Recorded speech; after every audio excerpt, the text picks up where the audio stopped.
The Minnesota Timberwolves are catching fire and finding their identity at just the right time as the Western Conference playoff battle continues. And although this is a roster filled with unique talent and specialists on both sides of the ball, perhaps a guy who can do just a little bit of everything has been the Swiss Army knife that makes it all work. Kyle Anderson isn't particularly elite at any one skill, but is just decent to good at almost all of them, which gives him a ton of offensive flexibility, capable of plugging and playing next to pretty much anyone in any system and maintaining the same sort of value. He's 6'9" with incredible length, having the build of a modern day 4 or even small ball option at the 5, but possesses some classic guard skills that allow him to initiate offense as a sort of point forward. He's very methodical and patient in his attack, truly playing at his own pace, which has earned him the nickname Slow-Mo, but ironically enough, he's really good at running offense in transition. Because he's a good defensive rebounder and forces turnovers at a decent rate, he's able to jumpstart fast breaks, where after securing the ball, he's a really good outlet passer who can also put it down himself and push it in the open floor. His court vision is strong, reading the defense well, which allows him to create for others at a pretty consistent rate, and although he's not moving too fast downhill, he's big, lengthy, and has an ability to just slam the brakes at any moment, setting himself up for scoring opportunities. For someone of that size, his balance and body control as he changes speeds is incredible, enabling him to showcase beautiful displays of footwork with the use of elongated strides as he carves out angles to the cup. Here getting sandwiched by two defenders and crossing over to his right to create just the slightest gap for him to step back into going left for a wide open layup. You'll see the same sort of things in the half court, not being very explosive or having the tightest handle, but changing speeds so effortlessly that when paired with little pauses and hesitations, help him touch the paint with decent consistency. It almost doesn't make sense how quickly he comes to a screeching halt at times, building up a pretty strong head of steam on a drive, and in just one exaggerated step, all of his momentum shifts to a stationary foot, while he simultaneously remains in complete control of his body on a floater. This time OG's right in his airspace, remaining in between he and the basket every step of the way, but when Anderson slams the brakes for a wide gather step, that's all the separation it takes. When driving, he not only invites contact, but almost seeks it out, so that when he does stop on a dime, he's able to create more separation by bumping defenders off their spot. Or he'll use his body as a sort of shield to protect the ball as he finds a release angle. When attacking the basket, he's primarily looking to get to the short mid-range, or extended paint area from 3 to 10 feet out, most commonly to set up a floater, which he shows phenomenal touch on. When he's not able to get to that, he can fall back on a little pull-up jumper, spin into a jump hook, primarily when working against a smaller matchup, or he'll use some nice up fakes to create more openings for higher quality finishes. Occasionally, he is able to get all the way to the rim, and it's in these moments where you'll see his length playing a huge role, stepping into space around defenders as he fully extends his arm for unblockable finger rolls off the glass. That's not to say he isn't a real limited finisher though. These layups do often lack touch, he can miss some real easy ones, and he doesn't get much lift off the ground. Not at all a threat to go above the rim, which means there's not as much versatility. As a result, he's often looking to create for others out of these attacks, where he can showcase his skills as a passer, again using that shoulder bump as he decelerates to create space on a finish, which draws the attention of Kessler, opening up a laydown to Gobert. Again, he's a 6'9" forward, so for him to get into the paint and then take another extra dribble is really unique, while his length allows him to wrap around the body of Sabonis for a dump off down low. He's not a guy who's going to actively bend the defense on a whim and create for teammates at volume like a traditional lead playmaker, but when opportunities arise, he capitalizes at a very high level.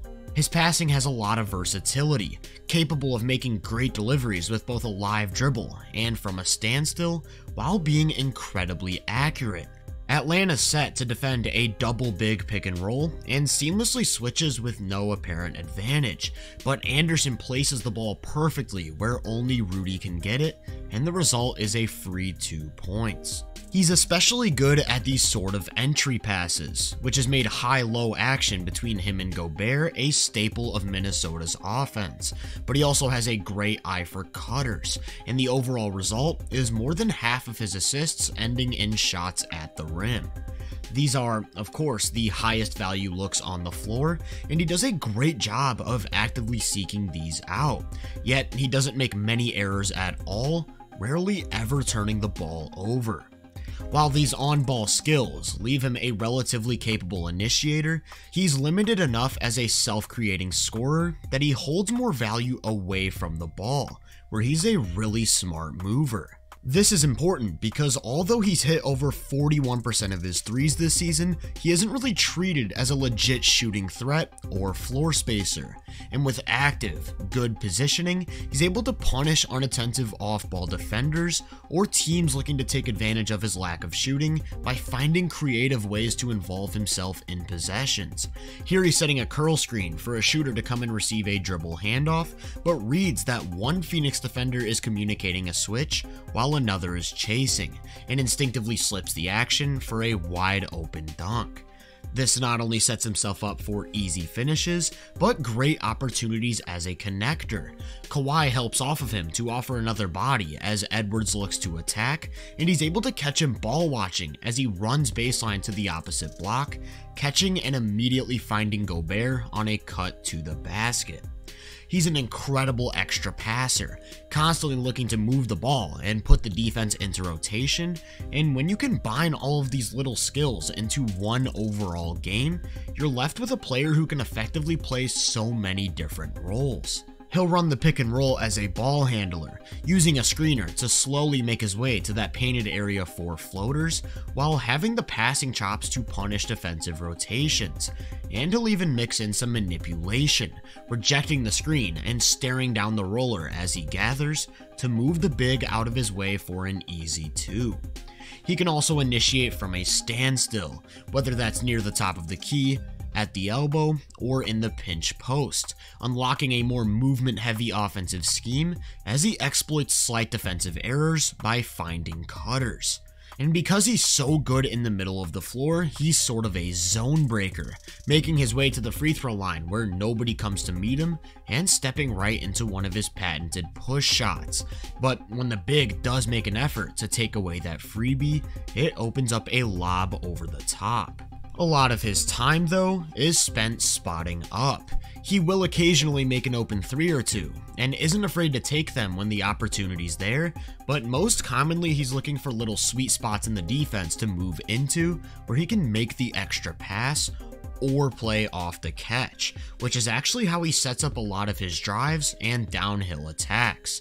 That's why he's maximized when playing next to dominant playmakers. He's not too much of an advantage creator himself, but when that defense is put into rotation, he'll attack or make the right play to maximize and extend advantages, allowing him to raise his team's offensive ceiling.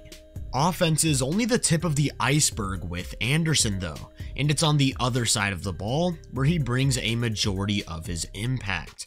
But before we get into that, I want to give a quick shout out to Basketball Index for helping with this analysis and the making of this video. If you're not familiar with the site, they provide tons of statistical measurements, tools, and easily accessible graphics to further guide your understanding of the sport. They offer talent grades on pretty much any aspect you can think of, and through their player profiles tab, I can easily compare them to other players around the league. Using Anderson's passing as an example, on this page I'm presented with various metrics detailing his ability to create for others, along with how he stacks up against his peers. By signing up with the code VENUE30, you can get 30% off your first month subscription, so I'll leave a link in the description below for anyone interested. And with that being said, let's take a look at Anderson's defense. Just like on offense, he's really fluid in his role, offering tons of defensive flexibility. Primarily, he's serving as the low man, defending stationary corner shooters or weaker floor spacers, and helping near the rim as another line of defense for attackers. His positioning is strong, playing with high activity and awareness, and although he doesn't explode off the floor to meet people at the rim vertically, his size, length, and timing allow him to offer some real value as a secondary rim protector. He's incredibly good at targeting the ball with his hands, not just for mid-air blocks, but with swipe downs as attackers gather, or look to handle through him in traffic. And again, because of that length, he can get a hand into the airspace of offensive players seemingly whenever he wants. Minnesota sends 2 to the ball, creating a 2-on-1 advantage to attack, so Anderson slides into position to force the roll man into passing before taking the ball away entirely to just blow up the possession. That combination of a 7'3" wingspan and quick, active hands are a nightmare in passing lanes. He just eats up so much space when gapping off of his man, making routine delivery angles much tougher. And he can sometimes get away with overhelping, baiting passes with solid success, which leads to lots of deflections. This also helps him on the ball, where he picks the pocket of looser handles without much difficulty. Again, note those long arms that make these sort of plays possible. And as I mentioned earlier, he'll swipe down at the ball with any attempt to gather or lose him with the use of strides near the basket.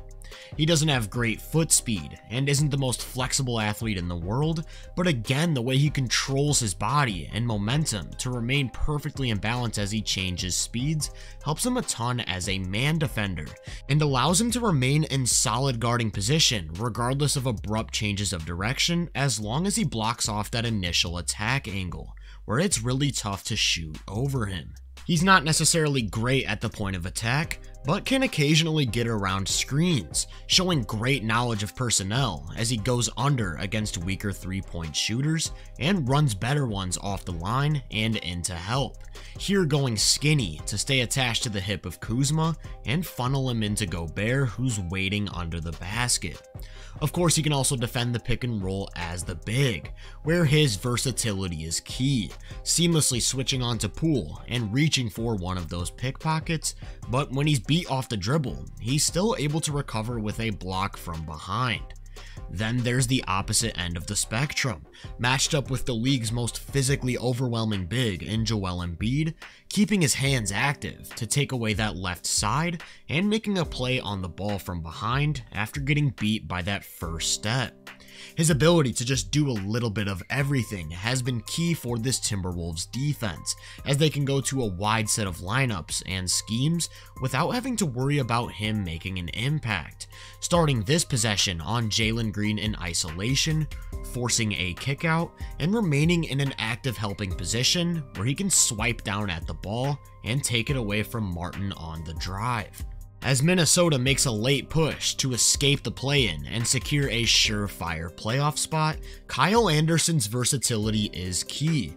He can be all 5 positions on the court in one possession on both ends of the floor, while plugging in next to any set of teammates and maintaining his value, making him one of the league's most flexible and impactful role players. If you enjoyed this breakdown, make sure to drop a like, subscribe, and turn my post notifications on to be first on more content. If you're interested in my more in-depth research, make sure to check out my website and social media profiles. You can find those links in the description. Feel free to let me know down in the comments what you think of Anderson and just how good you believe he is. As always, I hope you all have a great day, and I'll catch you guys in the next one.